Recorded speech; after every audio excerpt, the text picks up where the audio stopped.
Well, kia ora, my name is Strahan. I'm a spiritual director, I'm a musician, and I'm a writer from Aotearoa, New Zealand. And I'm coming to you from my beachside cabin in Tairua, where for the last year, I have been working on my book, Beholding, Deepening Our Experience in God.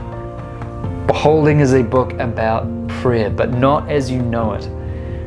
8 years ago, I was traveling the world as a musician, playing folk songs and sharing the gospel in sort of martyred pirate bars in front of anarchists in small town Germany, right through to churches and theaters in America and Australasia, when I started to become really sick. In fact, for 2 years, I spent 80% of my time in bed, unable to do anything, play with my kids, work, or even sing. And during that time, I had the obvious wrestles of, God, why aren't you healing me? And where are you? And all the questions that come with that. But I also had this challenge where I realized I had built my entire life with God on what we did together. I had a working relationship with God. I knew how to pray to do things or to get things done, or how to get excited about what God's going to do in the future, or to build things together. But when it came to just sitting and being with God and appreciating Him as more than just someone who gives me things or does stuff with me, I was lost. But over those years, I started to shuffle off to a Franciscan retreat center where I would just live this life of solitude and silence, staring out the window, too sick to do anything.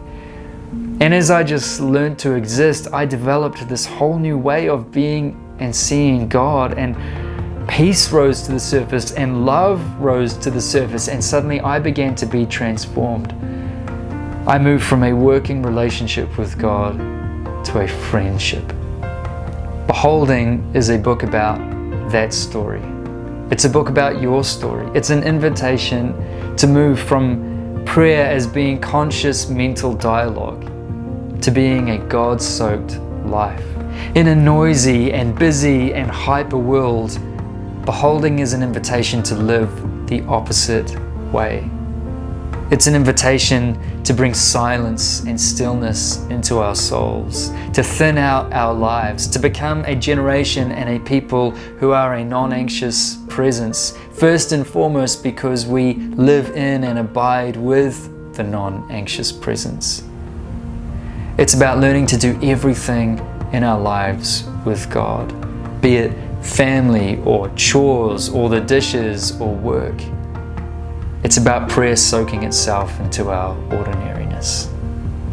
My sickness ultimately transformed my life because I allowed it to be an invitation to see God differently. And as I saw God differently, I became different. And as I've become different, my family's become different. That's why I say this is a book about prayer, but not as you know it. Because living a life of beholding is about living a transformed life, about transforming us, our families, our communities, and ultimately our world. Beholding tells the story of how moving from a working relationship to a friendship with God has the power to transform our generation. So this is a book for you, for your family, for your communities. This is a book for our times. And so I thank you so much for considering sharing it with others.